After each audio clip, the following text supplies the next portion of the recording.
after party along.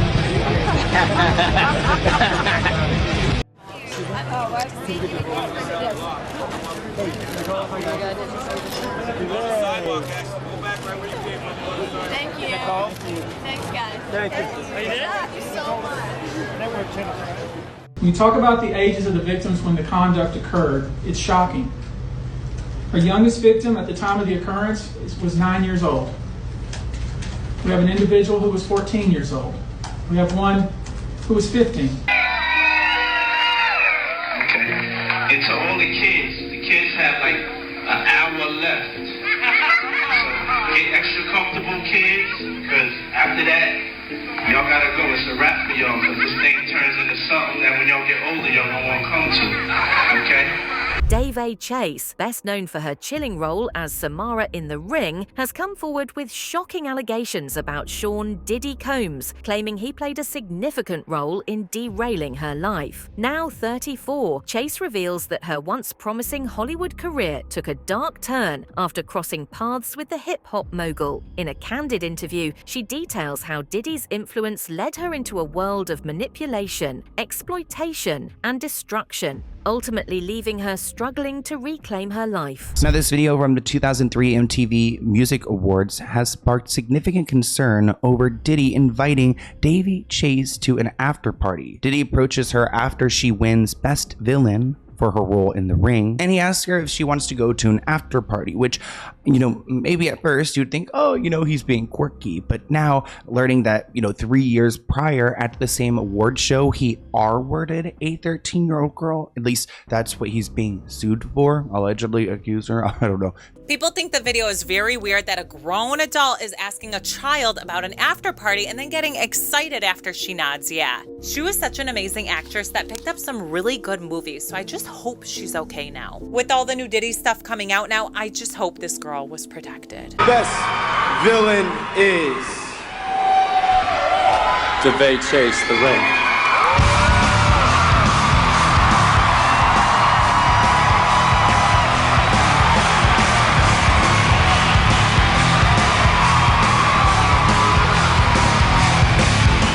In 2003, at the age of 12, Daveigh Chase captivated audiences with her chilling portrayal of Samara Morgan in The Ring, a performance that earned her the Best Villain Award at the MTV Movie Awards that year.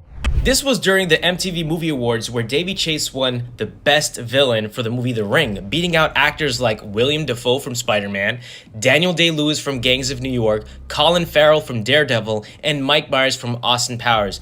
Big tier dudes, and they were beat by Daveigh Chase, so congrats to her on that. This was also during the time where P. Diddy and Ashton Kutcher were at their prime, having very successful shows on MTV, with Ashton Kutcher having Punk'd and Diddy having Making the Band. The video in question shows Diddy, then 33, approaching the young actress backstage after her award acceptance. Holding a drink, he asks, "You coming to the after party tonight?" Chase nods shyly, to which Diddy responds with a laugh and an enthusiastic, "Yeah."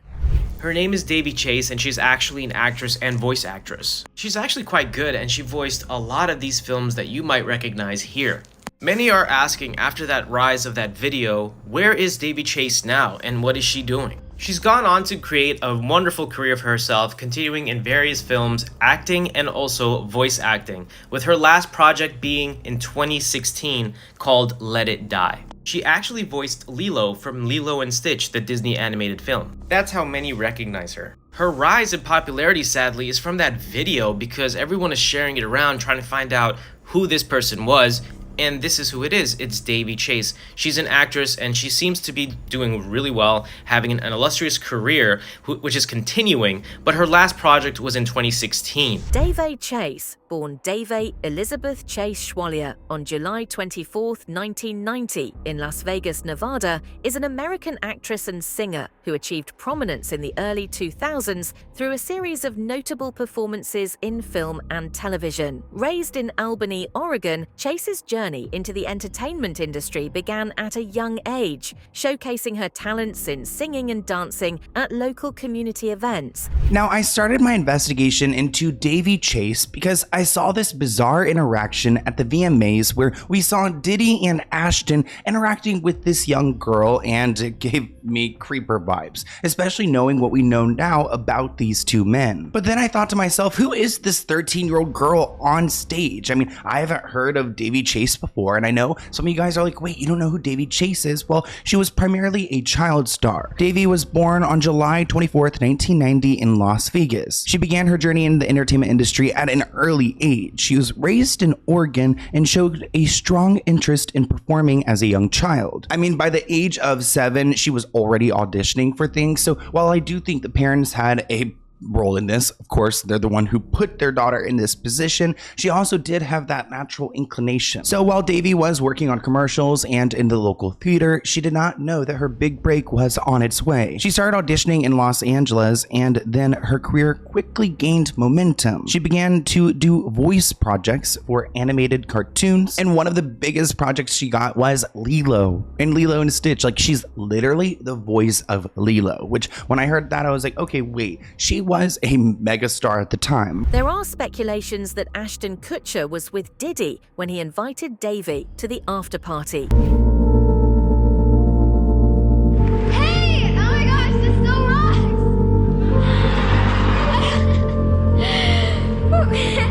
So good. You're doing so good.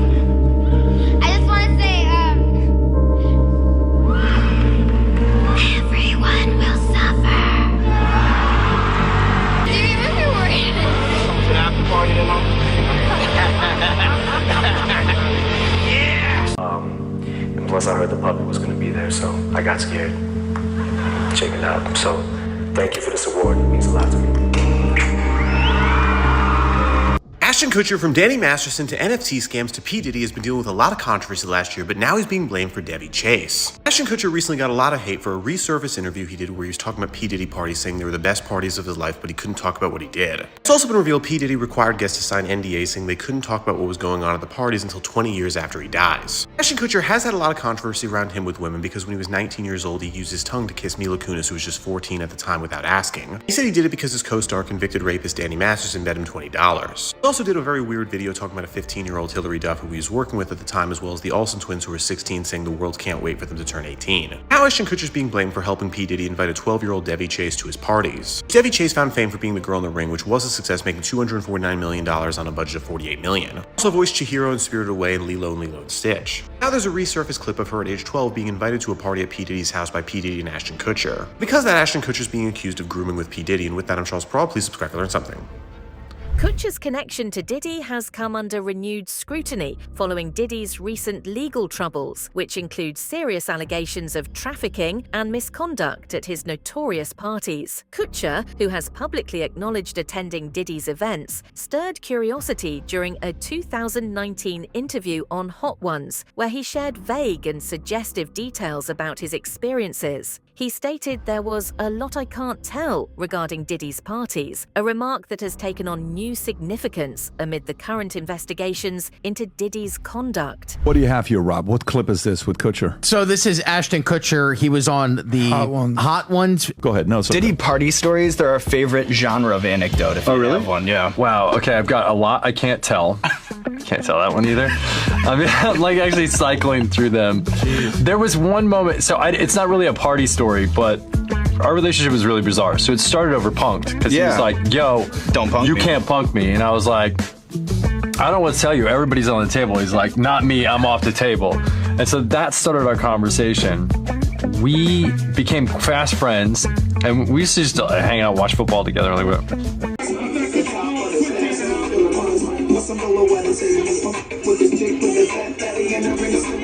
Diddy's parties, long infamous for their wild, no-holds-barred atmosphere, have attracted some of the biggest names in entertainment. Yet recent indictments have cast a disturbing light on the alleged dark side of these gatherings, revealing that the chaos and secrecy may have masked deeper issues. Legal documents claim that many victims were intentionally targeted during these parties, with the unrestrained environment possibly enabling exploitative behaviors that went unchecked for years. Charging Sean Combs with racketeering conspiracy, trafficking, interstate transportation for prostitution. The indictment alleges that between at least 2008 and the present, Combs abused, threatened, and coerced victims to fulfill his sexual desires, protect his reputation, and conceal his conduct. Sean Combs led and participated in a racketeering conspiracy that used the business empire he controlled to carry out criminal activity, including sex trafficking,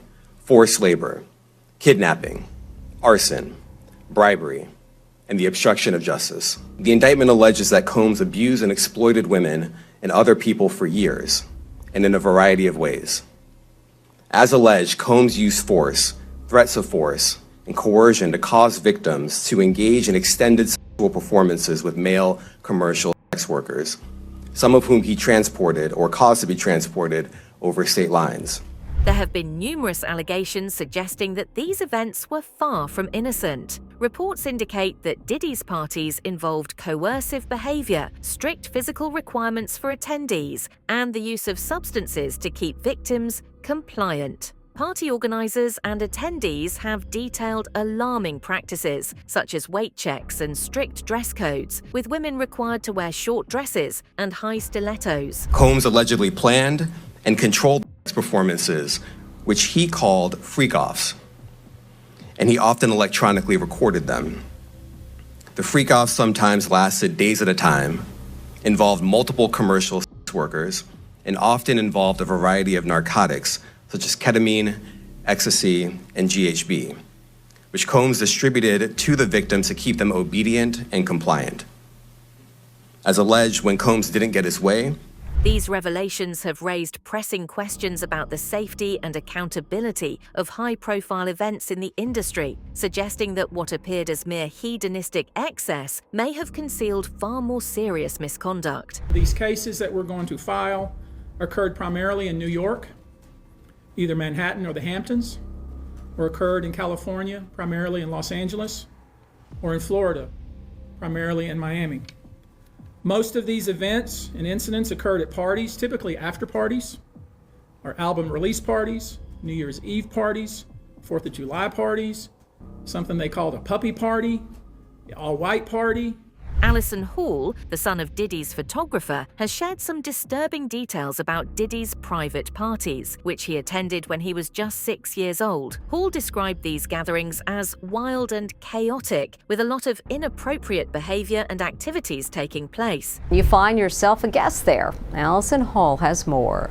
Can you believe this 6-year-old boy was once a guest at Diddy's infamous white party? The disgraced mogul has his arm around a young Justin Livtoski back in 1999. Justin is now 31 and tells Inside Edition about taking that photo. He put his arm around me in an uncomfortable way, close to areas that you shouldn't as a grown man. He recalls what he saw at the party. So I remember marijuana and topless women. That's the two main things that I remember. So, how'd he end up there? Well, his father, David Allen, was Diddy's photographer. People were getting high. There were girls swimming topless, young-looking girls that were, not dressed. We moved to another part of the house so that he wouldn't be exposed to what was going on. In later years, Diddy implemented a curfew for children. The kids have like an hour left. So get extra comfortable, because this thing turns into something that when y'all get older, y'all don't want to come to. I think he's a monster. This week, Houston-based lawyer Tony Busby says more than 120 people are coming forward with claims Diddy sexually abused them. Our youngest victim at the time of the occurrence was 9 years old. We have an individual who was 14 years old. We have one who was 15. Did Diddy assault you in any way? When you say assault, I don't know the exact definition, but he put his arm around me in an uncomfortable way. Diddy is now behind bars, facing federal charges of sex trafficking and racketeering. Attorney Tony Busby has revealed that 25 underage victims have individually filed lawsuits against Diddy, each alleging various forms of misconduct. Unlike a combined suit, these cases are distinct individual filings, a decision Busby says underscores the unique and personal nature of each victim's experience. By treating each case separately, the legal process allows for a more detailed examination of each victim's account account, giving them a chance to present specific evidence and testimony relevant to their claims. 25 of the 120 individuals who are plaintiffs in these cases were minors at the time of the acts complained of. The time frame of the acts complained of is very wide. The conduct at issue spans from the years 1991 all the way till this year, 2024. If you wonder why there are so many alleged victims, that's your answer. We're talking about more than 25 years. TriniTEA Wallace has also made claims about troubling experiences at events hosted by Combs, focusing on allegations surrounding the nature of his infamous parties. Wallace, a former guest at one of Diddy's gatherings, spoke out during interviews and on platforms like Soft White Underbelly, detailing what she described as highly inappropriate activities involving both adults and minors at these parties. It was very hard for her to say it, Ashley. So what she said was she was flown out from LA to Miami by the Saudi prince. They ended up on Star Island at one of Diddy's parties. She says happened in 2018. She says she walked into the house and there was a cluster of adults around what she described as little people dressed up as Japanese Barbies. So she explained that they were just clustered around these little people, and I kept pushing her, and she eventually said, look, they are little people who should not be at an adult party. And I pushed her, and it was apparent what she was saying is they were minors. TriniTEA alleges that Diddy's parties often had a dark undertone, where guests were pressured into uncomfortable or exploitative situations. She recounted attending a party at Diddy's Miami mansion in 2018, where her phone was confiscated upon entry, a move she interpreted as a tactic to prevent documentation of the events inside. It's like a section of Miami, or it's like an actual island? It's actually, because the street has like a whole bunch of palm trees and stuff like that. Okay. Like, you know, I did TMZ. I just did a documentary for TMZ last week, right? Okay. And it's the, I seen you on the first one. Oh, they're doing a follow-up? Yes, because they have more information. So it was the downfall of Diddy. That's true. There's like hundreds of more accusations after the first one. Yeah. Exactly. And so I sat down with Harvey, and they basically, I got there because I had footage. So I gave them footage that nobody has. Okay. And so we're on Star Island. I'm in my Snap recording like, oh, Diddy's house is lit, da-da-da. But I haven't got in there yet. So I'm not knowing as soon as we get to the door that they were going to lock up our phones in bubble cases. We could hold it, but it's locked up. We can't use it. Right. A Texas attorney says he now represents, get this, 120 alleged victims, male and female, adults and children, whose allegations span more than 30 years. The accounts of the alleged victims have not been fully vetted, but their claims involve drug-fueled sexual assaults similar to what the feds described in their criminal indictment of the music mogul. Diddy's currently sitting in a federal jail awaiting trial on trafficking, racketeering, and conspiracy charges. He pleaded not guilty to all charges, and his attorney once again stated that his client emphatically denies any claim that he sexually abused anyone, end quote. Here's the bottom line. He looked for bail once, couldn't get it. Looked for it twice, couldn't get it. Years after the incident, Daveigh was seen at an event at the age of 17, dating older black men, raising questions about how that after-party might have influenced her. Is this your boyfriend? Yeah. Very good looking man. You got pop the question? You got pop the question to her? I'm young for that. I'm 17. Holy hell no. What are you doing? Are you working on any films? Not right now. Just taking a lot of meetings, trying to figure out the next step. You have a great name, Daveigh Chase. Love it. Daveigh. Oh well. What are your thoughts on the resurfaced video and the ongoing discussions surrounding Daveigh Chase and Diddy? Do you think there's more to the story? Drop a comment below and let's talk about it.